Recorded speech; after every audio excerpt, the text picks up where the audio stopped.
There's no one physical.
You didn't decide what time, it's you're on the whole meeting. Oh, listen, that was pretty quick. Nobody can change stuff, he's well.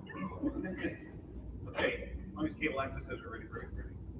If anybody wants to speak, make sure you guys sign up over there, please. Okay.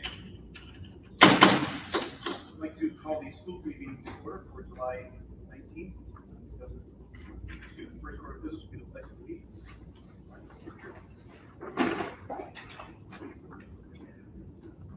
Pledge allegiance to the flag of the United States of America, to the republic which stands one nation, under God, indivisible, with liberty and justice for all.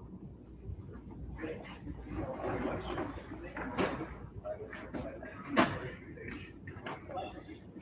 Looking at right here. We're gonna move the flag over here. This guy. Okay, so on our agenda tonight, two things. Two, first is 8.2 is our consent calendar. The approval of minutes. Mr. Chairman, I make a motion to approve the consent calendar. Motion made for second. Discussion. All in favor? Any opposed? Unanimously, our upcoming school committee meeting dates.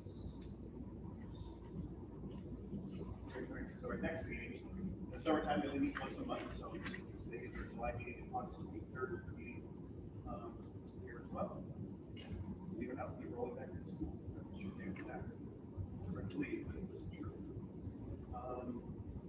Visitations, so pathways to parents. Castro will present the slideshow. Not really, she'll be presenting. The great for action for discussion. The floor is yours. Good evening, everybody.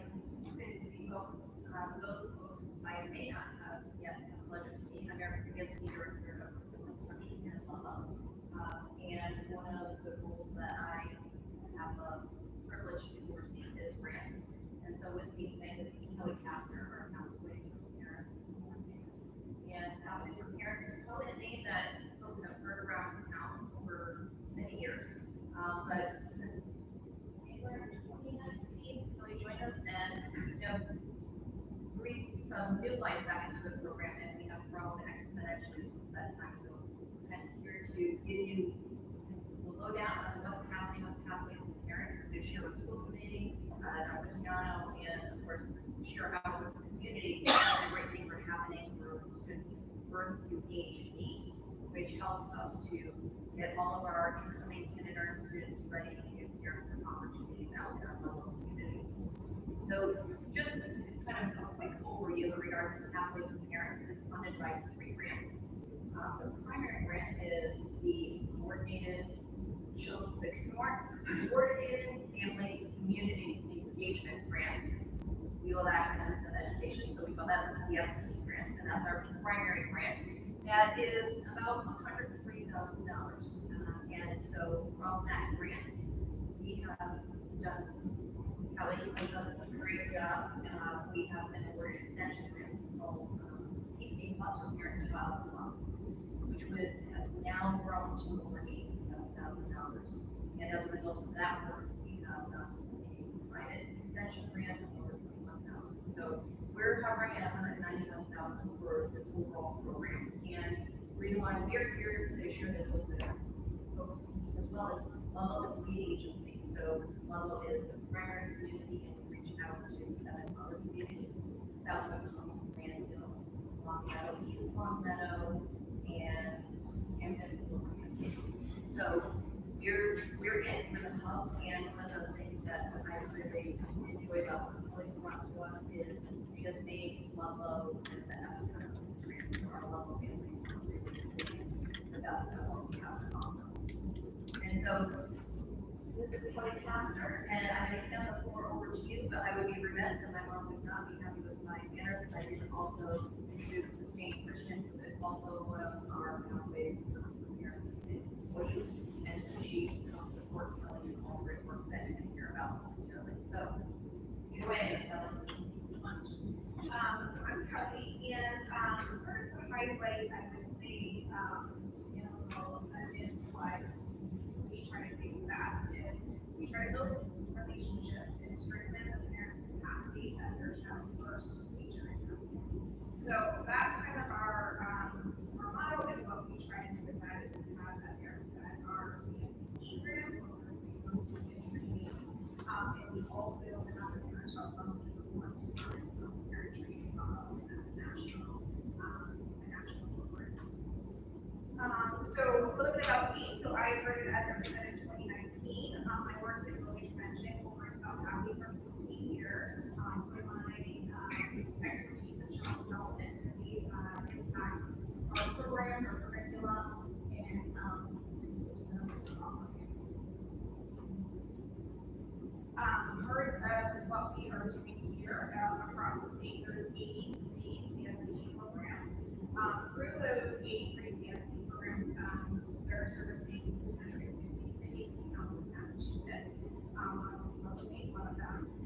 Some of our focuses are in education and family engagement, early literacy, child development, and collaboration between local early education and peer partners, building relationships and offering resources for stakeholders, transitions between early education and home and school, and then high quality programs and services. So as I worked in early intervention, I obviously became really great relationships with speech pathologists, physical therapists, mental health counselors. So those are people that I actually self-contract out with when it comes to parent training. So we are only providing really high quality resources to families and education and resources for people to connect to them. Also things that we do, we work with family assistants, we connect with WIC, we connect with child care resources, really work hard at embedding family literacy and readiness into all of our programs. We also work with parent leadership opportunities, so some of the parents that actually self-contract out with, they were families that started to come to our programs. So the family groups were also working with parent child loss for 9 leadership roles. Another great thing that we are doing is we are finding technical assistance and local resources. So WIC, food stamps, we connect families with any child care vouchers, things like that. Family engagement is really important for children and families because it improves the well-being of families and children and their social and emotional development.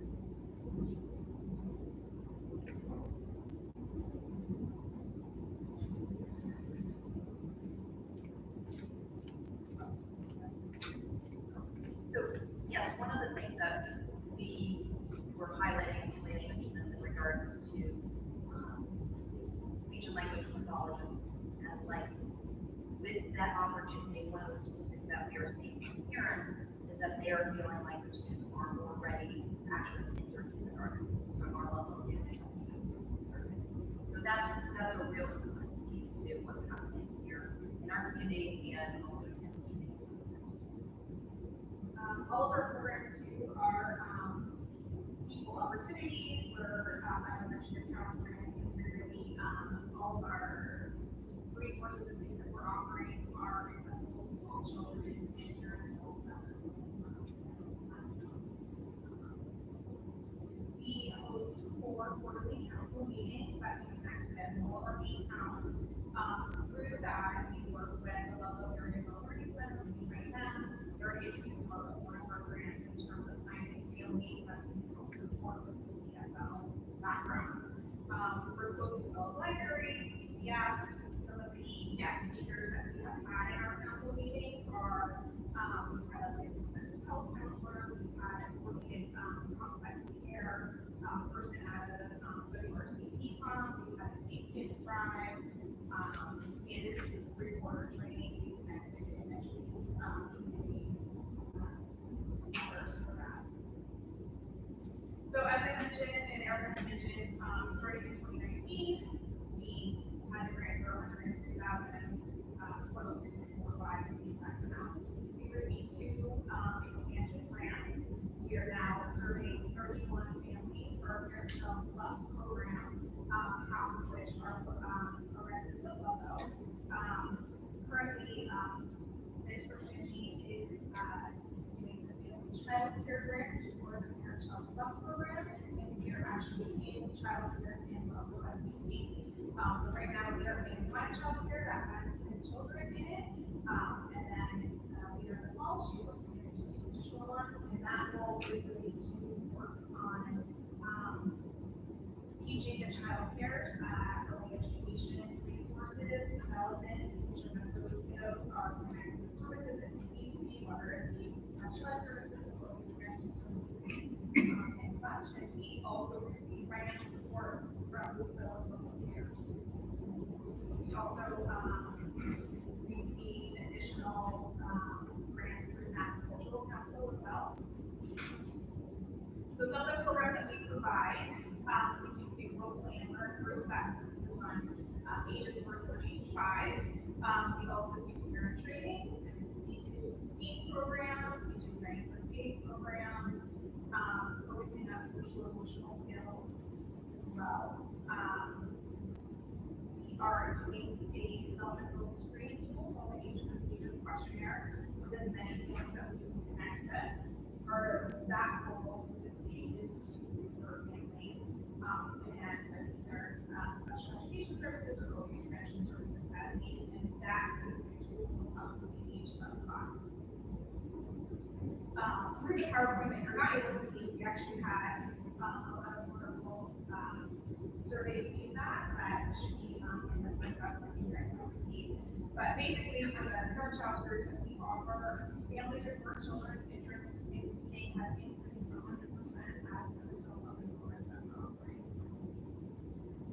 We also offer playgroups that are focused for groups age 15 months old, so little ones, where we connect families with support resources if needed. Right now, as you may or may not be aware, there is a formula shortage. So part of what we're doing is connecting families to the right avenues to access any of those resources. As we mentioned, the Ready for Faith program, we are working on their curriculum with families and teaching those types of groups in all of our communities. We're actually hosting one at the local library on August 1st that we can. And that was letters, numbers, shapes, and spell courses, the heavy hitters in terms of building that skills for kindergarten readiness. Through our kindergarten roles and the important role that we play in transition to schools, we are actually working with as many districts as we can. There's some that we work with providing some kindergarten orientation events. We provide materials. This past May, we have provided a kindergarten orientation event for our D3 school where we provided readiness books from Usborne, also a nice picture book that we were giving out families along with a self-assessment test to see where they felt like their child was ready for kindergarten or not, and there's some skills support. We also couple that with Tom Mulch's staffing around kindergarten enrollment. The kids were able to take a bus ride and meet some key staff. And so that has been a real nice connection. We weren't able to during COVID, but we've been working on that and including the Boys and Girls Club and other stakeholders. So really trying to bridge everyone together.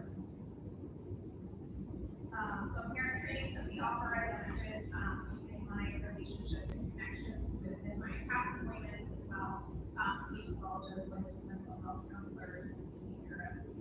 We actually provide a really wonderful training called Communication Play, so teaching parents how to get on the floor, interact with their children, how to impact that development.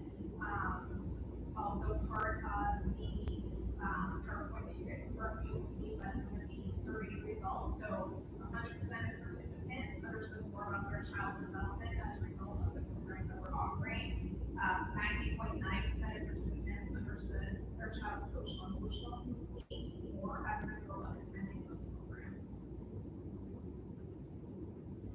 During COVID, obviously everything was shutting down around us. Our program provided a really essential role in connecting families and finding families when they didn't have those resources or access to those resources. So some of the things that we did is we offered virtual groups, we did Facebook Live, we did pre-recorded videos, Zooms, and we With those, we provide materials for health approval for families to pick up these materials at libraries and then work with us for screening really and well and impact when families were engaging with us.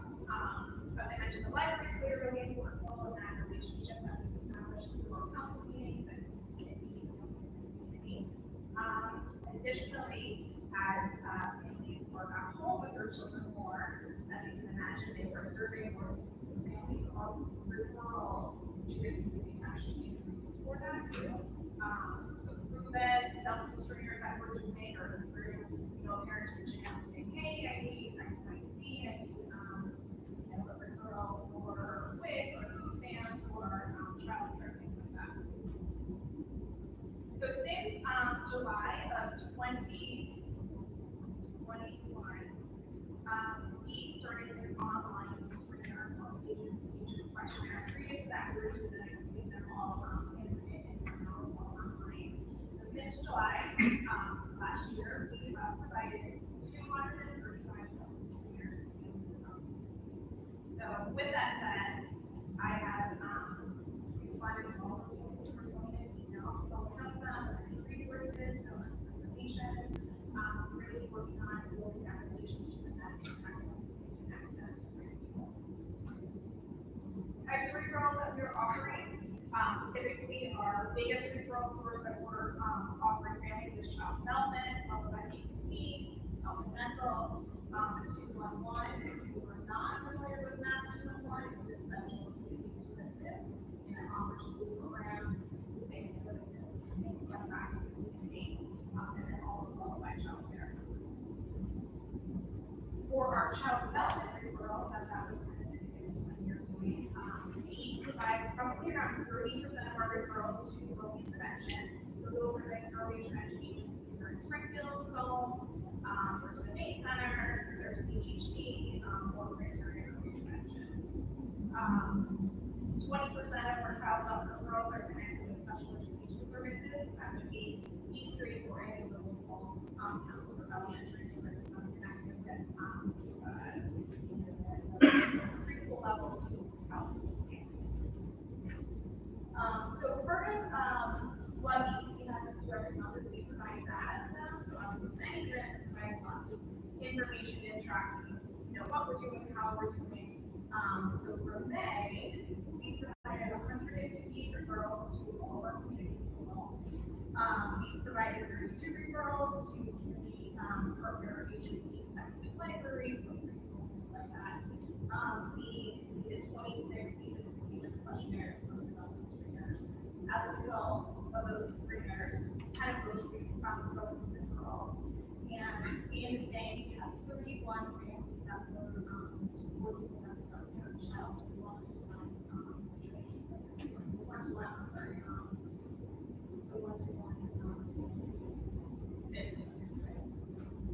So additionally, for May, in the month of May, we provided 61 programs to our communities. With that said, 32 were virtual groups, 422 families participated in outdoor groups, 24 materials were distributed to families, that's materials distributed to families. 241 families recorded story times, and 32 families participated in so right now we're trying to get outside as much as possible with families, whether it's inclement and there's not enough space, we'll cancel group, but oftentimes we're all trying to shift to being indoor. So that relates to the CFC. The Parent Child Plus or PC Plus grant is one of the expansion grants that I mentioned earlier. And the focus on that grant as a result of our assessment that we have to provide to PC and the department was really about the growing ESL population, particularly here in Buffalo. And so as you might imagine, one of my other hats that I wear as the director of curriculum is overseeing the ESL department. And so together, Kelly and myself and the state work together with identifying families of non-English speaking students and reaching out to them to provide those opportunities for access in order to provide support for the kids before they come to us in kindergarten which literacy development. And so, again, we start out with 10 level families, kind of for a saturation point here in the district. And then we have evolved to include 31. So we're really trying to pull those pieces together and help support the K-2 education family. K-12. Another thing that I created right when I started, and came on to the CSE assessment. I'm not sure if anybody has seen, but it worked with all of our towns, but it really encompassed, what is going on in Ludlow, the ESL population, and some of the gaps that Eric and I found was we're not able to connect some of these schools right away. So as this grant was offered, and saying like, hey, you can apply for this, we thought this was a great opportunity to try and capitalize on that. So part of the Parent Child Plus, this is that second grant, the 87,000 and change. 100% of families who participated reported that their children's development progressed as a result of the program. Some of the national statistics for this specific grant, national program, 50% are more like parent child graduates, so that's between 2 cycles of years of the program. 50% are more likely to be prepared for kindergarten. And then additionally, 30% or higher have graduation rates higher than their peers. So that program really works on providing materials, it works on teaching parents, having parents really work on naming their children and seeing kind of what their strengths are and then how to kind of support them to those next levels. Also in this lecture, I think you guys are not able to see, but we have 2 publications that we have for this specific program. So one is working on how to connect with families that are maybe needing more support from us, so families that are ESL, families that are receiving public assistance, families that need the parents or grandparents who are raising them to have limited formal life education, teen parents, which are limited time and level, but there are for this grant in our city. And our focus, and our focus in public relations to a lot in COVID time was to really focus on the K register. So, I think looking at what the need is and their program, that was where we kind of started to shift the focus. So again, the survey results for that specific program really commented just on parents sharing their experiences and how, during COVID times, it was wonderful to have that time to have somebody pay attention to a child and teach the parents how to do different toys and how to just engage more. So the last cornerstone of the grant that brings us up to its totality is from all this work that you've just heard about, the easy method was, although you've done a fabulous job reinvigorating, reinventing this program, and we were asked to apply for what's called a policy grant. It is a private grant, and the total amount of the grant is $1,000. And so from that, we are working with specific families, again, providing curriculum materials that are linked to standards for instruction, and then working with those families 2 times a week for 20, 25 weeks, somewhere around there, and they have to go through this cycle. And it's all about, again, supporting the families, supporting the students, or the children, I should say, in terms of preparation for school. And a couple of stats for that program, each child care that we're working with is receiving $3,000 for materials that they can offer the children, or creating a curriculum for those shelters to rapidly use after we're there. In addition, they are receiving different items that are able to support the children there for any best they can. Some of our goals and achievements from 2022 to 2023, we actually created a new data system. We are working on strengthening systems of sustainability and fiscal systems for increasing participation and awareness of this program as resources in the communities we serve. That's a big focus of what we're here today. Strengthening staff and child development resources, and what we were able to do this year in our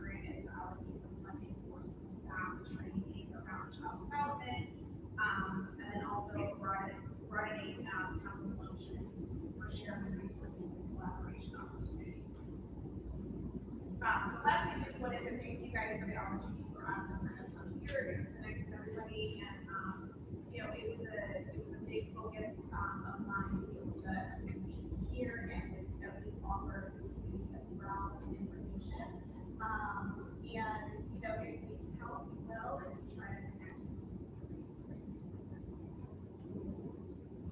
One of the big pieces of us, we've been saying thank you is hopefully in the audience or families hearing us tonight, will learn more about the programming here, reach out to Kelly Passer. She is at the street school, and connect with us. We want to help our families here in town to get ready to us. Thank you very much. And I do apologize for anybody who's here. We planned on having a PowerPoint presentation or something, but with a new school, we're still getting working so it takes out. So we're kind of projecting what's up there. So thank you very much for that. Before I open the committee, Dr. Tanner, do you have anything you want to add to that? I just want to say thank you for the presentation, Kelly, and to Eric and the work that you do. I love that this presentation is here because you're one of the unsung heroes of the community and how important it is for early intervention and early education. That I also like to say thank you for all the work you do. It's important that we get to children's services that they need at their earliest possible age. We all understand that that's a crucial time to understand what they need to help them develop so that they can in turn graduate at an early age. I was going to ask, how does it start? Like, how does a parent even know that? I know we just said now, but prior to that, how did they contact you or did you contact them? Yeah, so our relationship with communities is really what we rely on. So we have information out in libraries, we have information out in nutrition. Part of what I sort of do just this past spring is we are now putting out part mailing, let me say, to everybody involved, right? It could be pediatricians, all the child cares, DCF, WIC services. So now we're using that network to distribute. To connect with anything that are in those resources. So I was asking because some families might not even know that they need Right. resources. Like, how do they know that their child is Right. developing and they need? And Jean and I do that. So we were at this live at the summer event, we took the national down oftentimes too. But part of what we are trying to track is like, how did you hear about this, right? And some people like, oh, I never heard about you, or oh, I heard about you from that really did, you know, sometimes outside the stress, or oh, I heard about you from the library, or you know, whatnot. So we're trying to just build those relationships in the community. And I kind of think of it when I first started as, you know, it was like the school system, and it was the early intervention, and it was pediatricians and DCF. So as our level is expanding, we'll be connected with more families. That's One more question. Have you ever found that there's families that are being wanted for services, like they don't want to kind so a of? lot of, yeah, and a lot of families, I would say, with the ages and stages of the questionnaire that we're required to do, part of the that's part of what we're and tracking that, right? So there are families that are really resistant and saying, hey, you know, like my child is doing great, I don't need to know how they're doing. So we try to sit at a straight face approach, right? Because we wouldn't want to know what your child's strongest skill is. So I try to focus on strength based, and then if there's something else that we need to discuss, we go ahead and do that. We both had personal experiences with the one and we're saying that it's pretty apparent that this child needs services. However, if the family's not there and they're not interested, all we can do is support them in getting the information that they need. So we cannot help our language as a regular people. That's done in the past. So we feel like it's the best. The child, we also want to think about, you know, where that family's at, and how to support them in their journey to getting there. And also, Joe, just to like your point of regards to how people might also get that information, Kelly has a website with pathways linked to our applicant's website. So if anybody listening at home wants to go on the level of the school website on the left-hand side of the pathways for parents link, click on there and you get information on that. We also have a Facebook page that it's pretty prominent and it's really connecting and you know, so people are sharing things and we try to keep a good balance of providing information, but also providing those groups of training that we offer.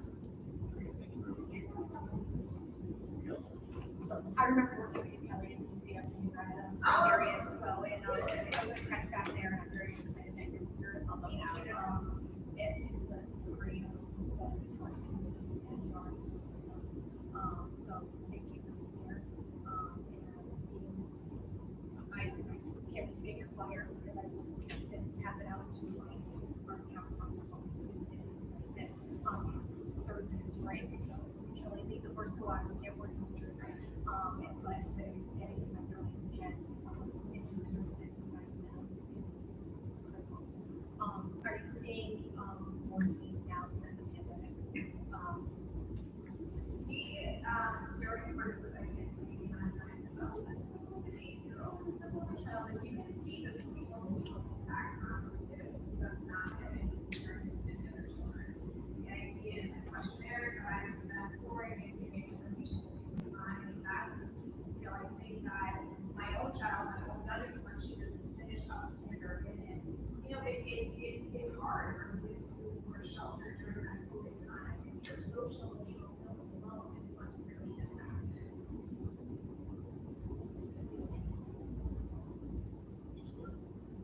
It's not very.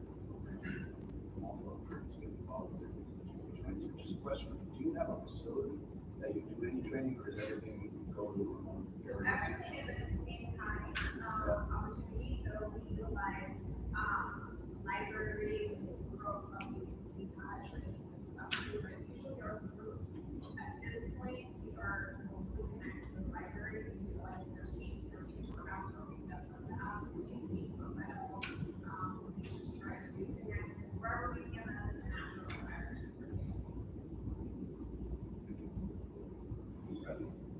Thanks for coming today. Talking about the program. We took advantage of a similar type of program. Lever. And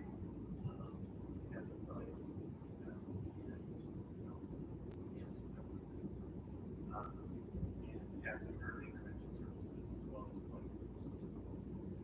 So, very challenging times. Good work.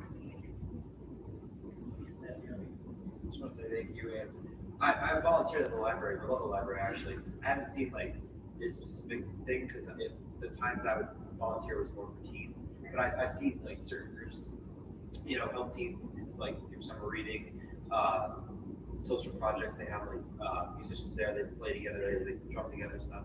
And also when you guys mentioned the apple place, I've been there. It's really good, delicious. So.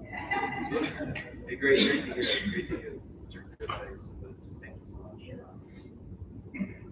Have you noticed that there's 31 students who are part of the program? There's 8 communities, you said 31 are focused here in Buffalo.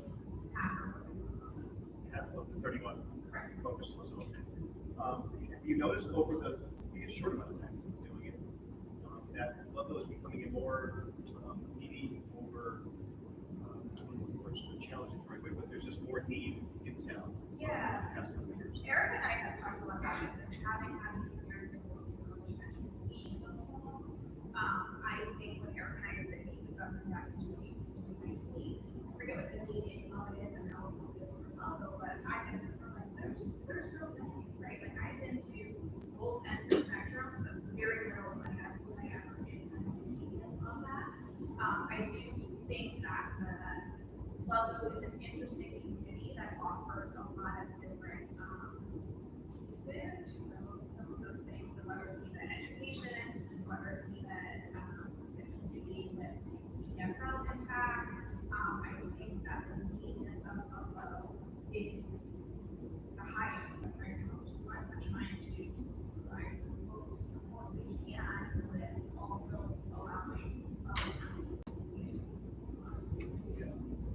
I would agree with that, just because my other job, I kind of see the underbelly of the town in many cases. I just don't know if I can any of my view of things is skewed because of that. But in the 13 years I've been doing that job, I've noticed in the past 4 years, going into much different environments than I have in the past. Some of this It's really diverse. diverse worse in a different way that we're becoming a, let's say, poorer community, Yes. more challenging, more needy community. We have more rental properties than we have in the past. I think that, let's say, just it's happening in a lot of places. I am noticing it more in town than other places for that reason. So it's going to be so to have an organization like you and the work you're doing is vitally important. From birth until 8 years old, you can identify early on certain interventions that might need, and hopefully the parents and the family is supportive of it. As best we can get that student ready for kindergarten, first grade, as close to the grade level as it can be. Once you, as you all know, education, once you start getting that second, third, and fourth, it escalates really quickly. If you're still here, that the access gate is wider and wider. It's very something. And then social emotional happens because they don't feel part with their peers, and there's a whole other issue. So it's challenging. So the more you can do. When does this grant expire? So, good question. So, this grant has been in existence, to my knowledge. I think it was called the CPC grant back in the day. It has, I want to say, my EC to project was around 25 years or so, but all of us held the grant. We are up for a renewal. I'm sorry, not a renewal, competitive bid this coming spring, which means that in theory, anybody could go with the grant. It's not likely. I don't think anybody's ever tried to go for the same that we have. Because obviously we have those relationships with the community, and the things that Eric and I have to do is put forth this portfolio of the calendar of events, the whole year, the subcontractors, what we're spending, funding on, and as Kathy is now able to speak to that piece of it. There is a lot that has to go in. So there are some CSEs that have many towns, like a collaborative, or we have 30 towns or something like that. The way that they decide how much money you get, to my knowledge, is the neatness of the community that you serve. So it will be the next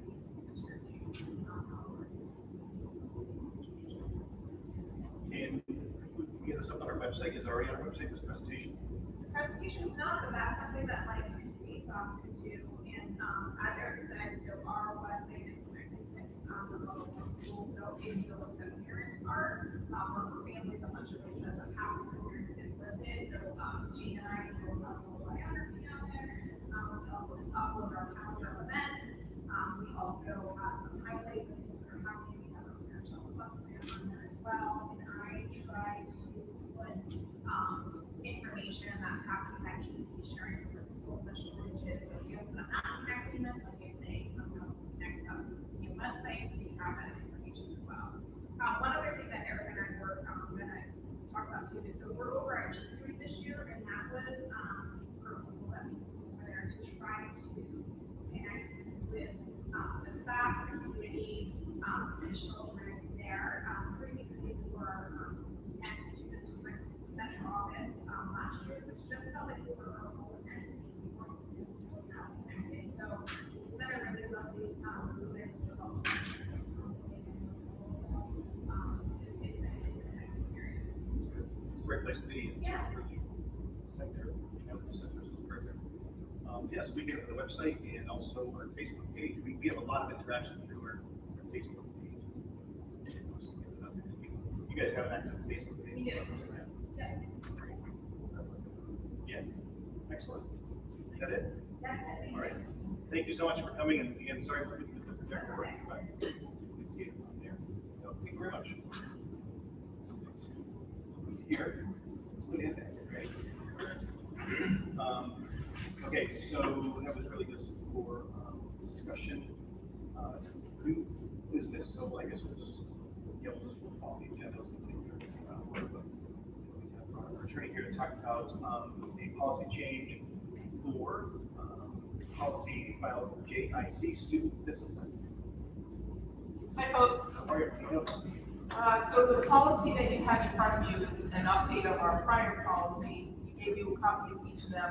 The intent was to put all the things that we need in one policy. So We added the discipline of students with disabilities into that policy, and also discipline under 2 statutory provisions, 37H and 37H.5. So by moving everything into one policy, it'll just be easier for parents to find, easier for principals to administer discipline. So if there are any questions, I'm happy to answer them. Otherwise, we're just looking for a motion to approve the new policy so we can publish it for school in fall. So this is actually a new policy here, just this is a new location of policy. Right, I mean, we've always had the discipline of students with disabilities, it's built into the law, but we just wanted to put it all in one place so it's easier to find. So we're not really changing anything, we're consolidating it into one document just to make it easier. Okay. Yeah. Any questions? Thank you. For clarifying that though, because I was reading through it trying to figure out what is changed. And it's a nice long policy too, isn't it? Yeah, so that's the only change. Thank you. So we have a motion to do what Becky just said. As the chairman, I make a motion to change our student discipline policy to the proposed policy that we have today. Yeah, so executive session. Okay. Motion made, seconded. Discussion. All in favor? Any opposed? Raise your hands. Good, thank you.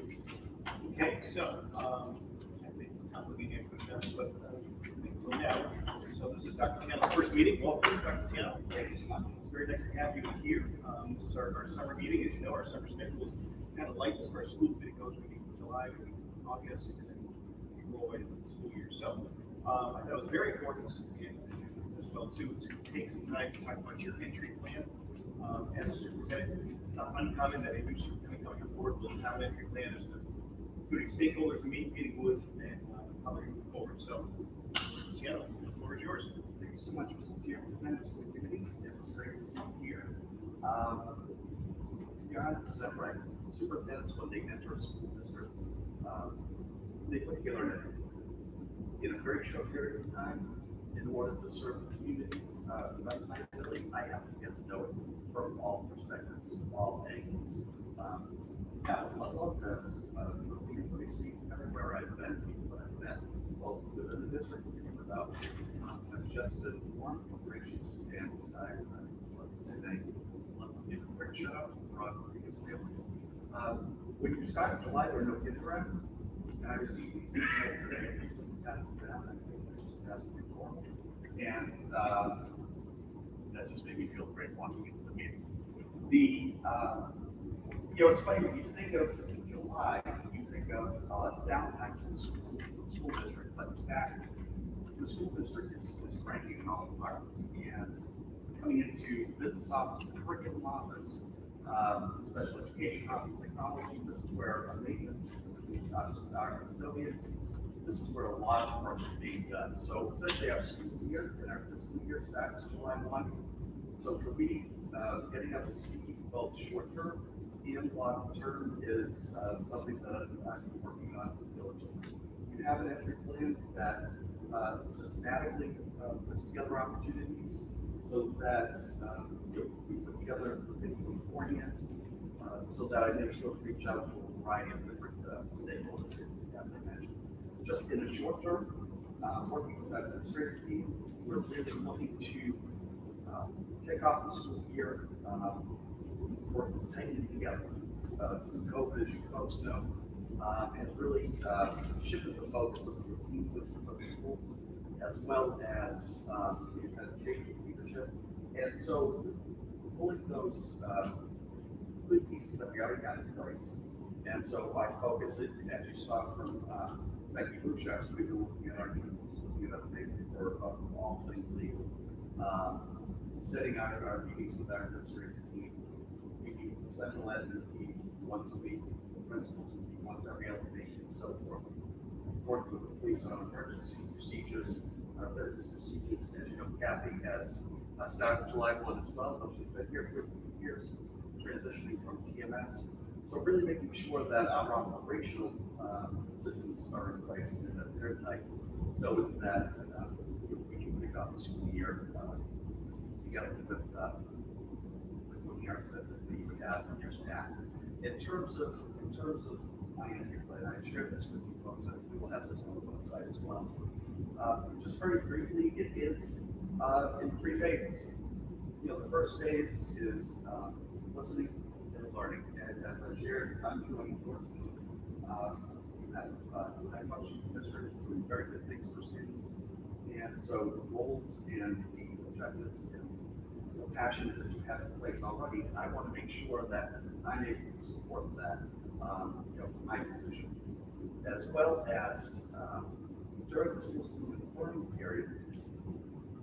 As I mentioned previously, working with as many stakeholders as possible. I shared the outline of what this looks like.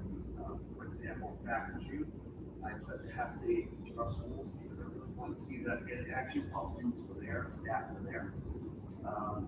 I have developed questions that I'm asking members from all parts of our community. They're the same questions folks have in the campus. What are our strengths? What are our challenges? What are our biggest challenges? What are our traditions? Essentially, what is it when you're in town? You know, you have a lot of changes. What should we hold on to at all costs? That's got to be considered proud town, and we want to make sure that we don't inadvertently change some things on folks. Also, what advice that people have for me, what type of things that they're looking for. And what I'm finding already is working with elected officials, staff members. I've worked with some community leaders already as well. And where you start to see overlapping, asking the same questions, is that where you start to see those strengths, those weaknesses, and really where we can focus ourselves as we go through the year in terms of setting the stage for our district improvement plan, our school improvement plans that we're targeting, where we're going to be putting our resources.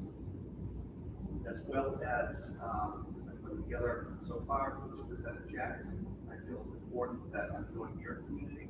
I've actually moved here. And chance for people just to meet and greet with the superintendent. The agenda.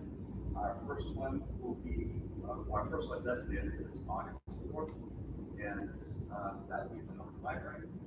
I believe the first one will be next Thursday. I have not confirmed that, but that will be Boys and Girls Club. I'm also working Senior Center and so that, and those will go through not just through August, but through December. I'll be taking a tour with individuals who want to drive me around the town, but yesterday I spent 2.5 hours with Chief Gladys, just giving us time, taking me places that are not mine on my own, and providing perspective in terms of different areas and so forth. So absolutely invaluable for me. Again, it's the population that I'm serving, and I just need to understand it through his lens. Obviously, would be different than somebody with a historical perspective. I'm looking at something to be able to see that Victorian as well. So try to get the history, try to get that perspective as well as be able to try to put it in. So I have a good sense of what we're looking at and show you I'm working with principals and meeting with them on Thursday. I believe from there I'll be scheduling my school-based residencies. And essentially what this is I will be spending a week in each school. Start to finish, I'll have 90 meetings that are there. We'll be held there at the Moses Central Office.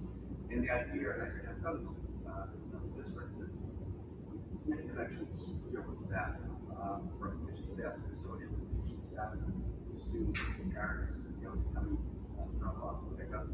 I'll be able to see operational routines.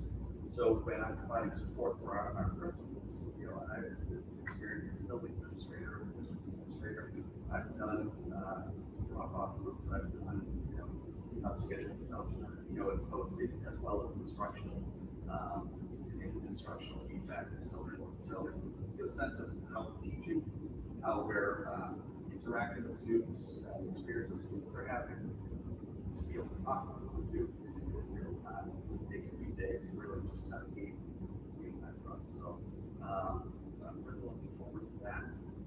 And also part of this, I'll be putting out a survey in July and August for parents who are looking to get a broad brush of some questions that I have for their perspectives, as well as I'll be scheduling with our PTOs and other parent groups, our SPEDPAD, for example, you're reaching out to folks. I started doing this back in May, and then just as closing time, still working full time.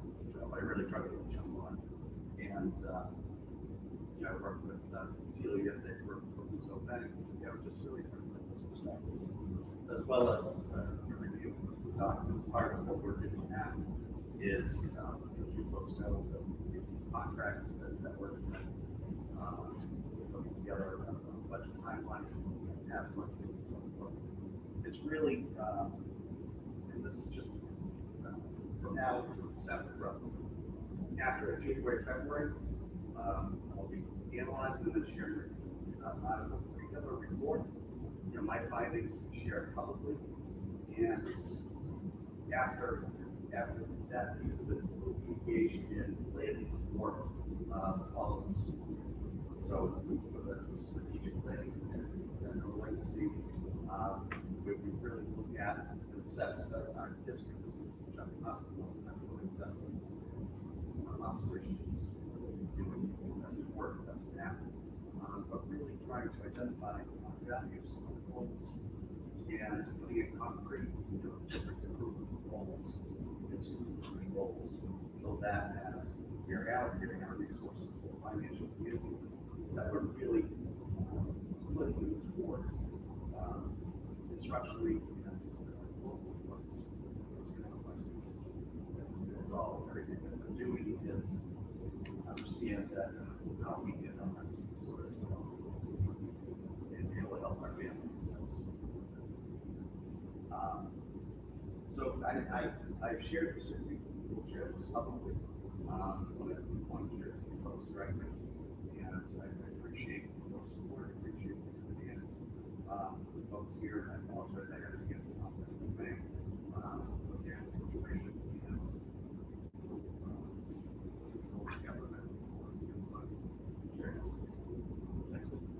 Any questions?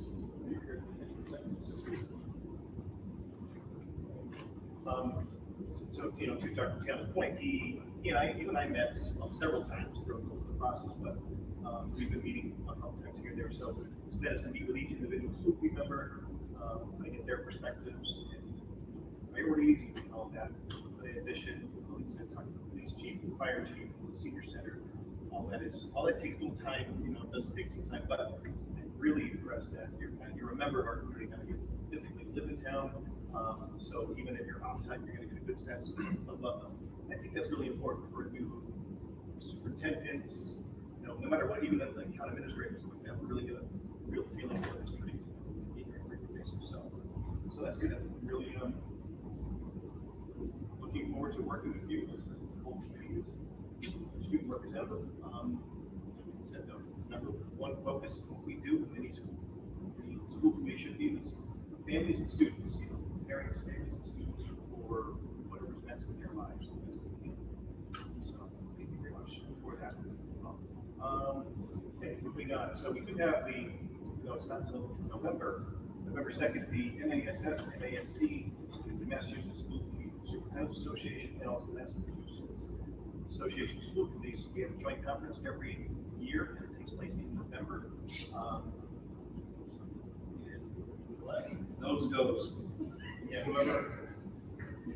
Exactly, yeah. So we have to assign one committee member to be our voting delegate, as they're, they're just policy recommendations. It's not laws that they're voting on, but it is the whatever they vote on here, that will kind of be the MASC member. So I think most of you are going. This is the first member. So my phone here. Here's my just we need to. We can't go. So we have two people on. So He's already designated you. I was planning on, but I was gonna volunteer to go because I'm going up on that like anyways. So. That makes it So so last much year, easier. so I volunteered. Yeah. It's fun, it's interesting, it sure is, but as when you're the delegate, you're stuck in that room for all those discussions, so that it takes a while, but it's all. So, we need a motion to appoint, okay, so we need a motion to appoint, Sarah. Second. Discussion. Next speech. Hearing none, all in favor? Aye. Any opposed? Okay. So congratulations. It is fun. Financial update. I think this is, this will be your first official meeting as in your new role, so look forward to hearing your financial update. Money starts to year.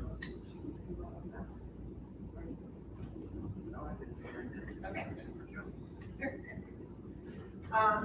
Okay, so, we did email out the information to you. And so we're kind of at a point where, we're still running some invoices from FY 22 through our system. So, right now, the, available balance does show this negative 179,345. But there's still more entries that I need to make. So we're not gonna end in the negative, we'll be fine. I already know, how to make that entry. TMS before they left, told me, just to be expected and, where to make the entry from. And, I plan on doing that, probably Friday or over the weekend or Monday, after the next set of invoices are processed. And I'll have a really good idea of, where we are and hopefully about the first sort of work out. And then I can follow up with the ones that aren't, here, still have some invoices lingering or going on. And then I'll make, an adjustment using the school choice funds.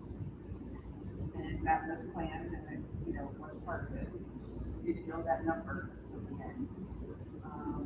I am optimistic as well that the number will be lower than the 179,345. I already have a situation where I was waiting to make sure that I could amend it into a grant because it wasn't involved in the board lifers. I just wanted to confirm, with the grant people that I could, I can. So if what I want to use, on that grant is allowable, I'm kind of confirming that.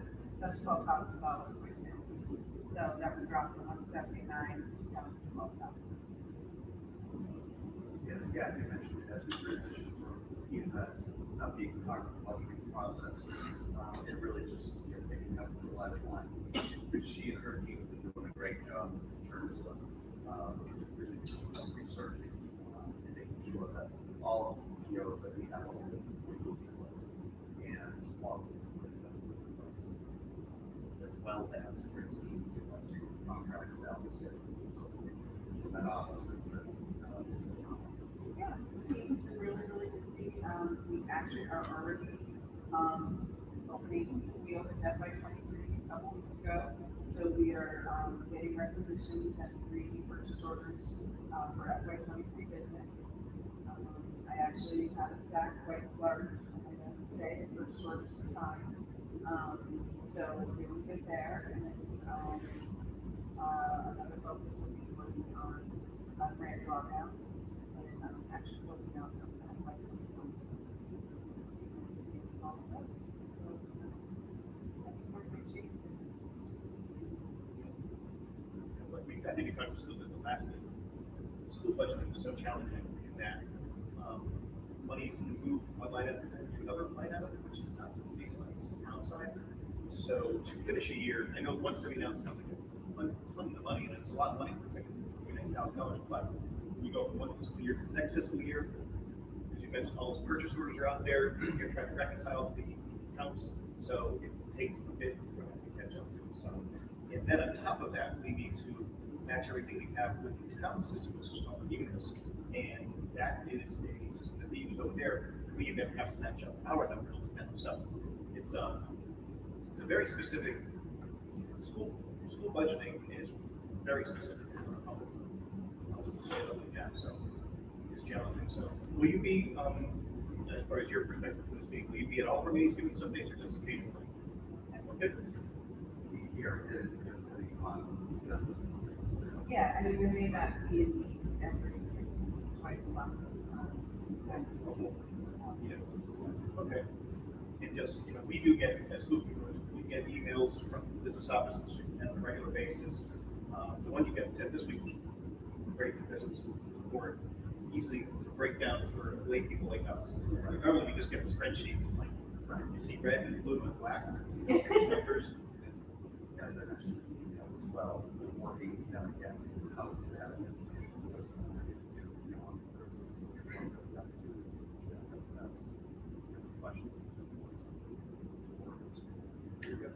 That and also some sort of summary on top of the report. Talks about, maybe what's going on in the department or, what we're focusing on. Okay. Closing out at like 22, like 23, and I started to talk to her about the timeline for like 24. Yeah. So, okay. It's that time of year where you find yourself literally in 3 months a year. Yeah, that's true. We start the budgeting process in October usually for the next fiscal year for students, more than a year from now. Or just a year. So there's a lot going on. Any questions? You're still looking for the state.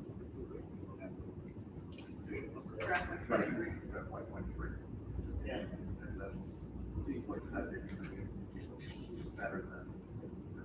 Which we just did. So what Ron's asking about is the state budget, we're still waiting for the legislature to officially vote on it. Typically, they haven't done it around June 30th. This year, we're pushing it out a little bit, so that's what we're waiting for right now. Because we set our budget on the governor's numbers, which went out in January, it's called House 1.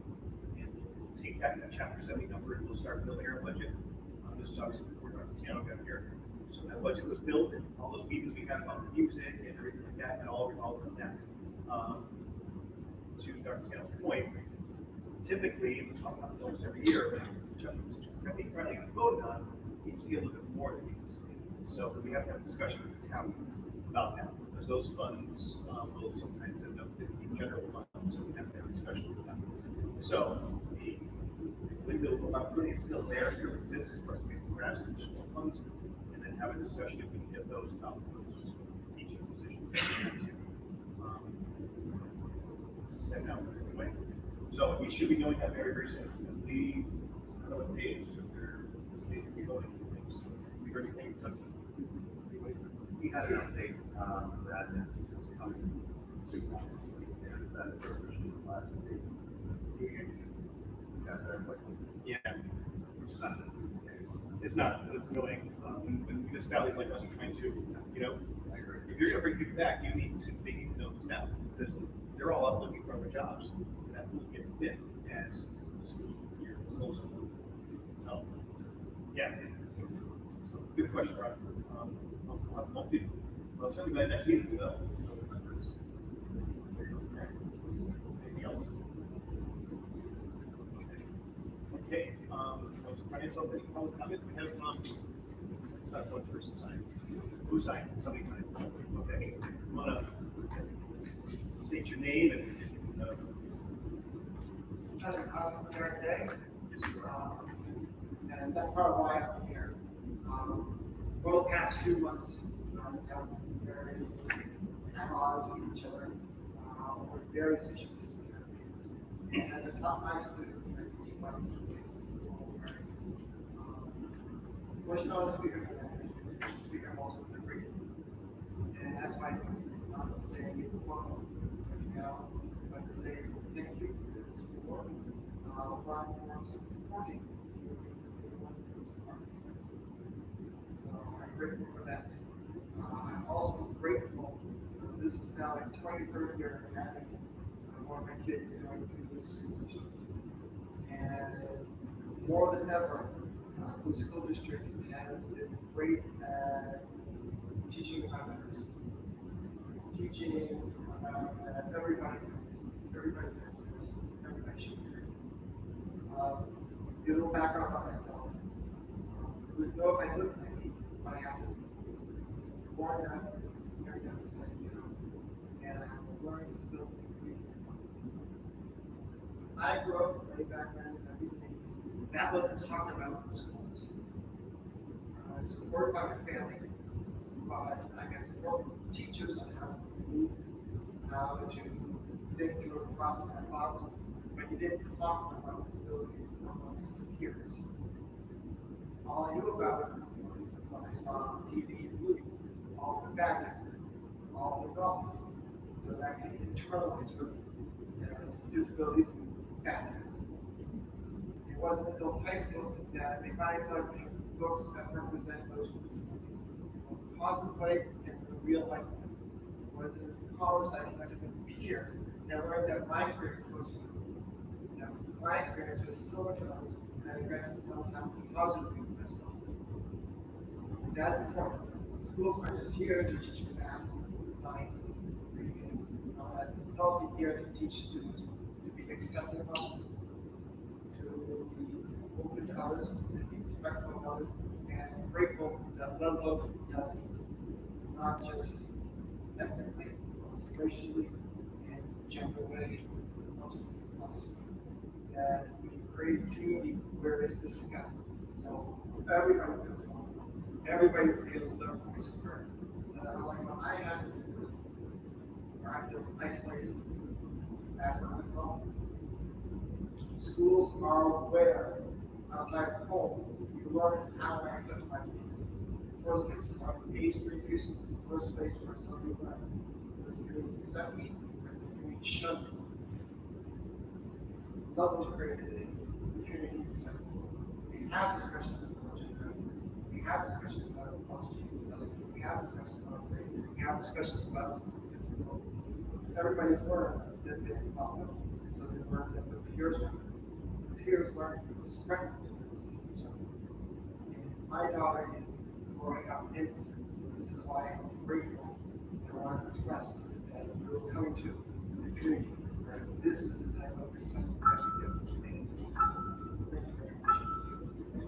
Great. Thank you so much.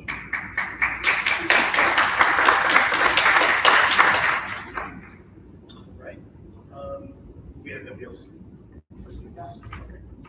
All right, go to members' reports. We'll take the last, and you kind of did your report already. But so we'll start with Matt. Good report. How's your son going? It's doing pretty well.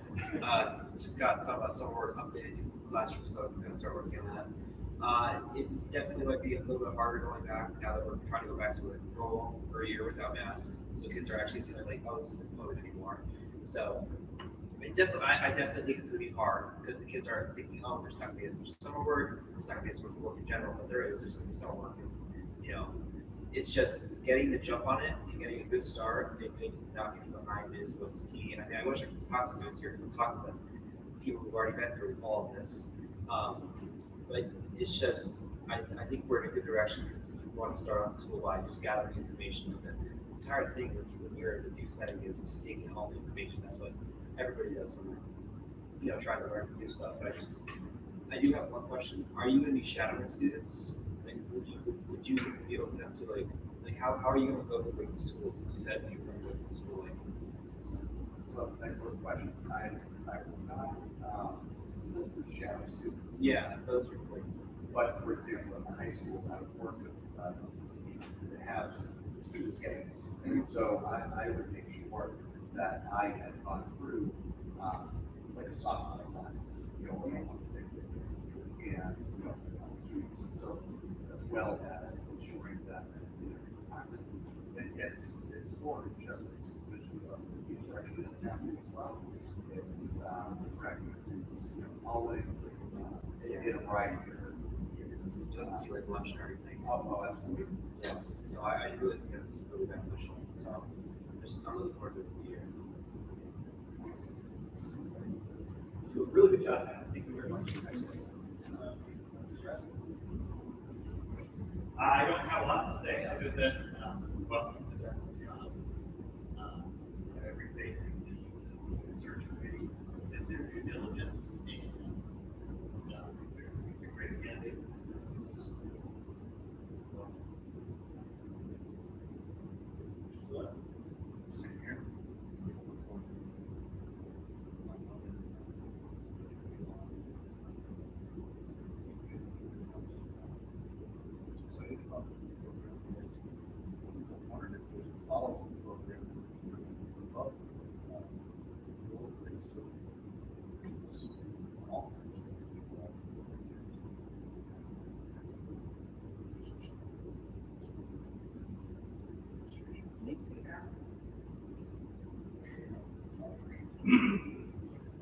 I was just saying that it'd be nice to follow through even at the older grades and have the parents be more involved. And,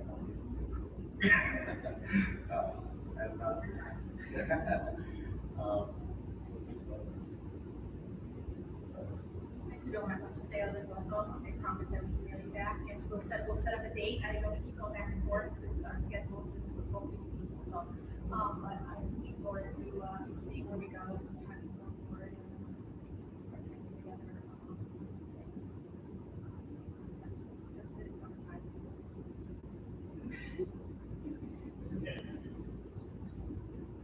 Is there a certain,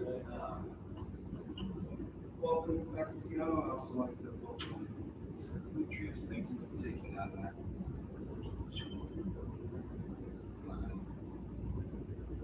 Welcome to our meetings as well. Really, and enjoy your summer. That's it. Nice and easy. I don't have much to say other than, the same. Welcome to our new team over here. You might notice that we're in different positions. This is Sue Santos. She's in charge of everything. So when she tells us to sit here, that's where we sit. So this is our new setup. Although we are a little tight, we might need one more table. Kind of tight. Yeah, sorry. The only other thing that we, I really want to do is I know we have level cable access, and it's probably hard to hear for people at home as we're talking over here. So we'll talk to Mike Keller or how we can bring those mics back so we can, at least when people are going to watch from home, they have it kind of hear if it's being said. So you can only imagine. So we'll do as best we can. We're trying to keep our meetings here. At Harrisburg, for sure, we definitely want to have them here. But in this venue, just so it allows more space. We were trying to do it in the media area. It's just too small of a space. You just never know what you're going to have for a meeting. So we'll try to keep it here and make it more just easier, more friendly for people from home to participate. So making the meetings as accessible as possible. So that's all I have. I guess we do have a need for an executive, really just to go over a couple things. So, yeah, that's it. Yeah. Now, we only have one item. All right. We want to get the food trucks. So, all that, is there a motion to adjourn? Second. Favor? All right. Thank you very much for coming. Thank you. And that's the, no. No. You